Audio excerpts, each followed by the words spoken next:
E se a Copa do Mundo de 2030 realmente tiver 64 seleções?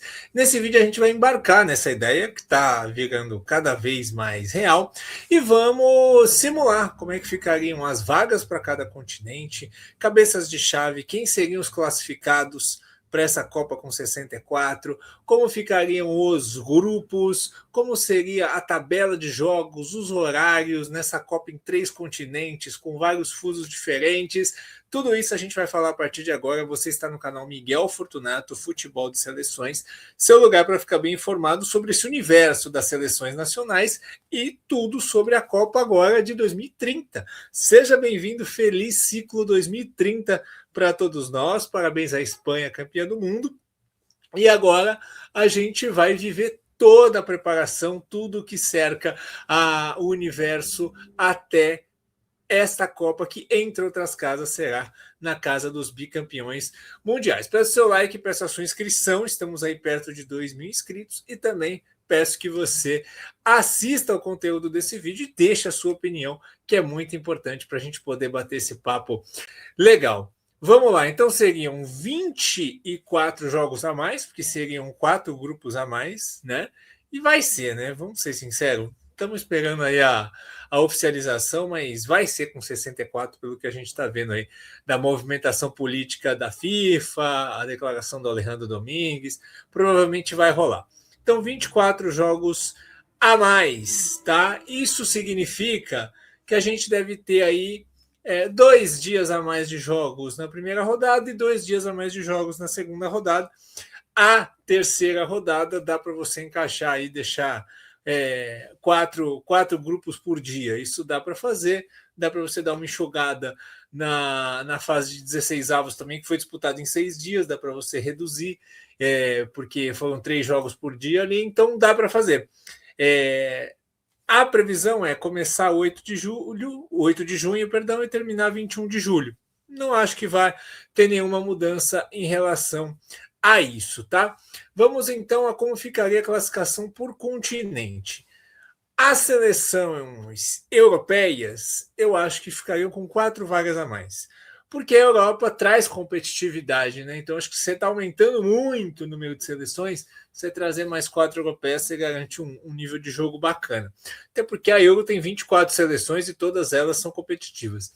Na América do Sul, acho que 2 vagas a mais está ótimo, 8 vagas, tira a meia vaga que tem hoje, tem 6 vagas e meia, e deixa 8 vagas fixas, até porque são 10. Se você colocar 8 vagas e meia, 9 vagas e meia, aí fica demais também para uma eliminatória de 10 times, né? África, 13 vagas e meia, seriam 4 vagas a mais diretas para a África. Na Ásia, 4 vagas a mais também, 12 vagas e meia. Na CONCACAF, 2 vagas a mais, 8 vagas e meia, acho que está bem pago. De repente pode acontecer de que saiu uma vaga da Ásia aí para a CONCACAF, pode ser que aconteça alguma coisa assim, ou a vaga da Ásia vá para a América do Sul. Vamos ver como é que vai ser essa distribuição com a cabeça da FIFA. Oceania, eu acho que está legal, uma vaga e meia. No máximo, mais uma meia vaga para repescagem. Eu acho que a Oceania não tem futebol para 2 vagas diretas, na minha opinião. Você concorda com essa minha divisão de vagas? Deixa aí a sua opinião nos comentários. Então, aqui, qual foi o meu critério para colocar as seleções classificadas, né? Então, aqui temos as 16 seleções europeias que foram para a Copa, e eu coloquei as 4 que chegaram mais perto, que caíram na repescagem: Kosovo, Polônia, Itália e Dinamarca. Aí, na América do Sul, as seleções a mais seriam Bolívia e Venezuela, que Bolívia ficou em 7º, caiu na repescagem intercontinental, e a Venezuela, que ficou em 8º lugar. Na Oceania, ficaria igual para mim, Nova Zelândia na Copa, Nova Caledônia na repescagem. Na CONCACAF, além das 6 seleções com a vaga direta, coloquei aqui o Suriname e a Jamaica, que foram para a repescagem intercontinental. E aí, para a repescagem intercontinental nessa nossa Copa, iria a Costa Rica. Na Ásia, as vagas a mais, elas seriam de Emirados Árabes Unidos, Indonésia e Omã, que caíram ali nas fases de repescagem da Ásia, e a Palestina iria disputar a repescagem.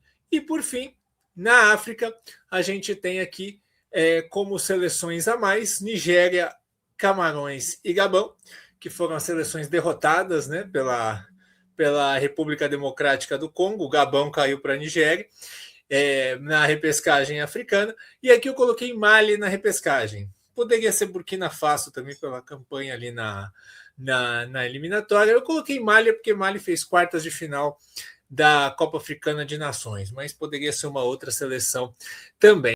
Bom, e aí da repescagem intercontinental aqui eu classifiquei na minha Copa a Costa Rica e classifiquei também a seleção de Mali, né? Nessa minha repescagem intercontinental, deixando para trás a Palestina e a Nova Caledônia.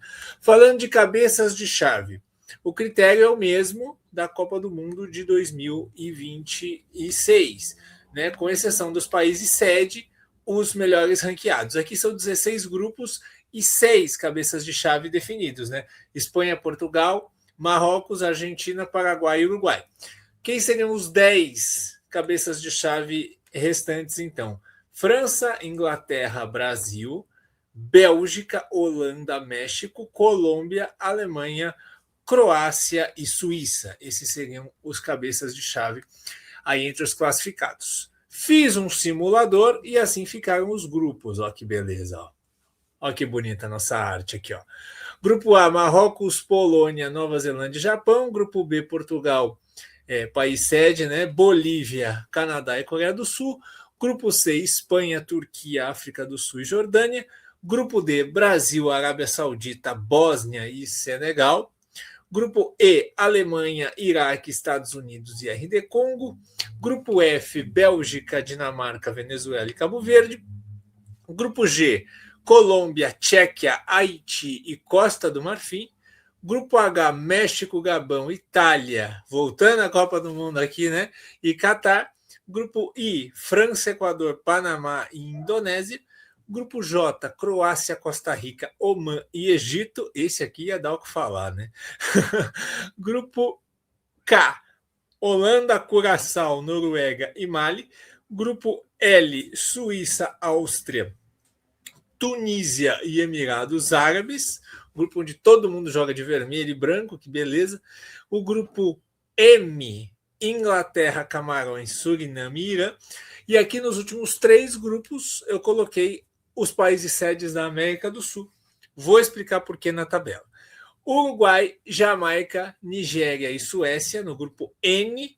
No grupo O, Paraguai, Austrália, Escócia e Gana. E no grupo P, Argentina, Uzbequistão, Kosovo e Argélia. E por que essas seleções sul-americanas ficam para o final? Elas ficam para o final porque os grupos, teoricamente, vão ser na América do Sul. E aí tem uma distância entre continentes, como você está vendo aqui no mapa, né? Tem um oceano de distância, de deslocamento, né? Então está previsto que vai ter uma rodada inaugural, um jogo no Uruguai, um na Argentina e um no Paraguai, cada um da sua seleção, né? No final de semana anterior à Copa do Mundo. E aí esses grupos vão jogando. Então, qual que é a minha ideia? Se eles vão jogar na América do Sul, eles jogam nos grupos do fim antes, junto com os grupos do começo. E aí, quando chegar o mata-mata, eles vão estar nos últimos confrontos e aí dá tempo de fazer a viagem e jogar o mata-mata. Imagino que vai ser alguma coisa assim. Vamos ver na prática? Vamos ver como é que fica a tabela. Simulei a tabela toda aqui, hein? Deixem o like, valorizem esse trabalho aqui, que foi bem legal de fazer, mas foi trabalhosinho. Então a gente teria o jogo para comemorar o centenário da Copa do Mundo, né? Com a abertura no Uruguai, esse Uruguai e Jamaica, imagino que seja ali. Coloquei aqui 4 da tarde, horário para o mundo todo ver esse jogo para comemoração. Aí no domingo, dia 9, Paraguai e Austrália, e mais tarde Argentina e Uzbequistão. Aí na quarta-feira, dia 12, eu acho que a Copa teria que começar um pouquinho antes, assim, né? A gente teria esse jogo entre Marrocos e Polônia. Coloquei esse jogo de Marrocos no dia anterior, porque você precisa ter 4 jogos aqui para ficar certinho depois, os 4 jogos por dia. Aí a gente teria, aí sim, os jogos maratona de 4 jogos por dia a partir da quinta, dia 13. 7 da manhã, Japão e Nova Zelândia, né? Japão e Coreia sempre jogando de manhã nessas Copas que são na Europa, para poder atender a TV local. Coreia do Sul e Canadá, Espanha e Turquia, Portugal e Bolívia. Aí no outro dia, Bósnia e Senegal, África do Sul e Jordânia, Brasil, Arábia Saudita e Nigéria e Suécia. Veja bem, Nigéria e Suécia é jogo no Uruguai, mas aqui no horário, ali no meio da tarde, até porque no Uruguai, Argentina, Paraguai, clima mais ameno, mais frio, nessa época do ano, dá para fazer tranquilo nesses horários de tarde e atender a tabela da Copa certinho. No outro dia, Venezuela e Cabo Verde, Alemanha e Iraque, Escócia e Gana, jogo no Paraguai, Estados Unidos e RD Congo. Aí, Haiti e Costa do Marfim, Bélgica e Dinamarca, Kosovo e Argélia, jogo na Argentina, Colômbia e Tchequia. E aí, no outro dia, Panamá e Indonésia, Itália e Catar, México e Gabão, França e Equador.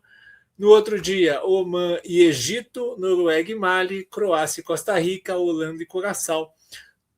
Aí no outro dia, Tunísia e Emirados Árabes, Suriname, Irã, Suíça e Áustria, Inglaterra e Camarões. O que vocês acham? Fica muito pior do que a Copa com 48? Tá a mesma coisa? Como é que vocês visualizam essa tabela? Queria saber a opinião de vocês aí nos comentários. Aí tem a segunda rodada, que também mesma coisa, 4 jogos por dia. E aqui, aqui o que eu queria mostrar para vocês, eu coloquei aqui o grupo do Uruguai junto com o grupo do Marrocos. Então aqui, Japão e Polônia jogando no Marrocos, Jamaica e Suécia jogando no Uruguai, Marrocos e Nova Zelândia no Marrocos, Uruguai e Nigéria no Uruguai. E aí mesma coisa o grupo de Portugal com o grupo do Paraguai no dia seguinte, no outro dia o grupo da Argentina com o grupo da Espanha. E aqui eu coloquei, por conta disso, nesse dia, uma faixa de horário diferente, né? O jogo do Uruguai, o jogo da Argentina, o jogo do Paraguai sendo disputado aí às 19 horas, né? No horário de Brasília, porque aí, senão não teria como fazer essa divisão de grupo. Você também não vai colocar Espanha, Portugal para jogar às 10 da manhã local, aí também já não dá, né? Às 10 da manhã local não, né? Às 10 da manhã de Brasília, que seria aí 2 da tarde local. Não, eles jogariam no horário um pouco mais nobre, certo? Aí segue a segunda rodada, e aqui a gente chega, os últimos dias da segunda rodada, dia 25/6, dia 26/6 e 27/6, certo? Os dias que terminam a segunda rodada. Nesses mesmos dias, seriam a terceira rodada dos grupos da América do Sul. Então, veja bem, dia 25/6, teria aqui, os jogos, né, normal da segunda rodada, Gabão e Catar, Equador e Indonésia, França e Panamá, Itália e México. Às 4 da tarde, o último jogo. À noite, na terceira rodada, Uruguai, Suécia, Jamaica e Nigéria. E aí, mesma coisa, dia 26, rola os jogos à noite, Paraguai e Gana, Escócia e Austrália. E no dia 27, à noite, 19 horas, Argentina e Argélia, Uzbequistão e Kosovo. Por quê? Porque aqui vai começar a última rodada na Europa e no Marrocos, vai começar para valer no dia 28, no dia seguinte. Para as seleções da América do Sul, acaba dia 27. Aí a gente vem aqui, a última rodada, rolando aqui, todos os jogos, ela termina no dia 1/7. Aqui, os últimos jogos, dia 1/7. No dia 2/7 começa. Então aqui, 2/7, A contra B, D contra C, B contra A, C contra D, beleza. Aí a gente teria os jogos do grupo de Uruguai, Argentina e Paraguai somente no dia 5/7. Somente aqui no dia 5/7, M contra N, o Uruguai está no N, O contra P, o Paraguai está no O, a Argentina está no P. Então, eles teriam a Argentina, que é o último a jogar, né, da América do Sul, por exemplo, terminaria no dia 27 e jogaria só no dia 5/7. Teria 9 dias para fazer essa viagem, se aclimatar e se preparar para jogar. Então, eu imagino que a FIFA vai fazer alguma coisa nesse sentido. E daí em diante fica a mesma coisa, né? Fica aí, vou até colocar os grupos para vocês verem de novo aí, Daí em diante fica a mesma coisa. Aí das oitavas de final em diante, jogos no sábado, domingo, segunda e terça, depois quartas de final, sexta e sábado, semifinal, quarta e quinta e final domingo. Não muda nada. Então a Copa do Mundo teria o mesmo tamanho. A diferença é que ela teria mais jogos de 4 dias, alguns jogos com 5 horários diferentes, por conta dessa aclimatação de seleções na América do Sul conseguirem jogar a tempo de viajar para a Europa. Isso é o que eu imagino para a Copa de 2030, com o que a gente tem até agora em mãos. E você, o que você acha em relação a isso? O que você achou dessa divisão de continentes, desses grupos, dessa tabela? Como é que você visualiza? Vai dar liga essa Copa com 64 seleções? Piora muito? Eu quero saber a sua opinião nos comentários. Feliz ciclo 2030 e a gente se vê no próximo vídeo. Um grande abraço.